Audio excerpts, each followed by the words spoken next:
4 ang patay at higit 2 dosena ang sugatan sa karambola ng mga sasakyan sa Katipunan Avenue sa Quezon City.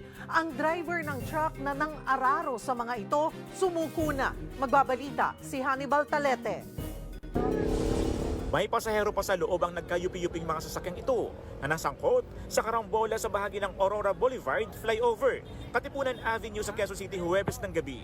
Sa likod niyan, ang berdeng wing van na nang-araro sa higit 20 kotse, motorsiklo at van. Kahit bus, nawasak sa lakas ng impact. Parang naitulak yung mga paseros pero smooth naman yung hindi naman sila nasaktan. No? Kasi nakapagpahinto naman ako agad. Halos 6 na oras na isinara sa mga motorista ang Katipunan flyover northbound dahil sa aksidente. Binugahan din ng tubig ang lugar dahil sa mga bubog na nagkalat mula sa mga sasakyan at tumagas na langis. Ayon sa Quezon City Traffic, 4 ang namatay sa karambola. 2 sa nasawi, mag-asawang sakay ng motorsiklo. Isinugod naman sa ospital ang mga sugatan. Mabilis na tumakas ang driver na nakasagasa. Naiwan ang pahinante na nagsabing galing silang Pasig matapos mag-deliver ng asukal.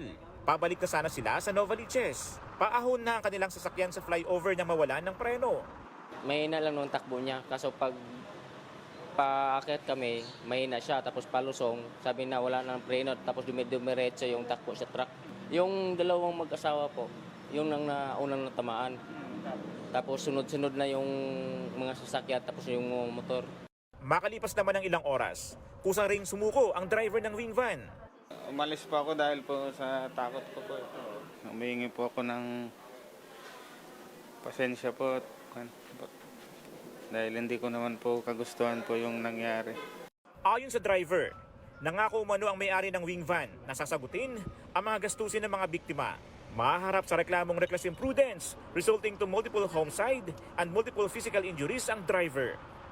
Ako si Hannibal Talete para sa 1PH.